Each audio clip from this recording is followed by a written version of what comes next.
Hey everyone! Welcome back to my channel. Today, I want to share something that has profoundly transformed the way I communicate, something I like to call chunks of words. Now, you might be wondering, what exactly does that mean?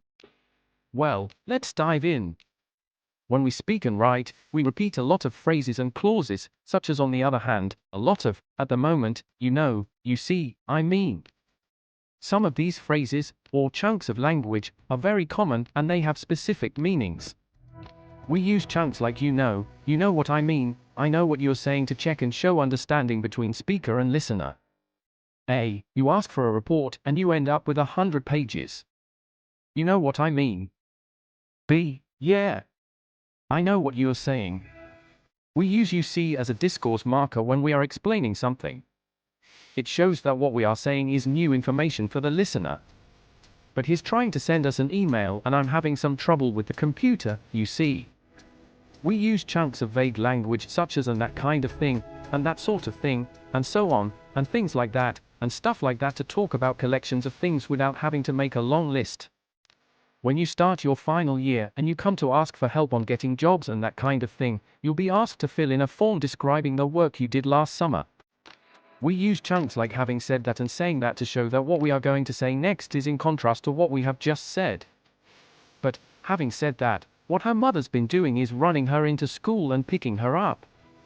We use many chunks in writing. They help us to structure what we write.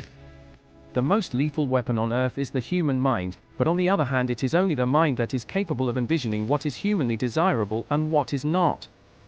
Exports were slightly higher than imports, and as a result, there was a positive trade balance. First of all, working procedures could be standardized, so that orders can be clearly performed.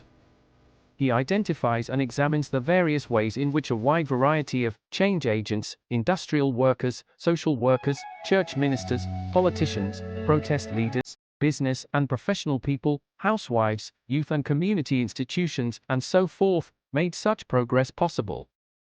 Some chunks don't look complete, I don't know if, in the middle of. These usually help make up or frame sentences. I don't know if. We often use I don't know if as a frame for questions that start conversations. I don't know if you've ever been to Canberra. I don't know if you saw that film on TV last night. You know the.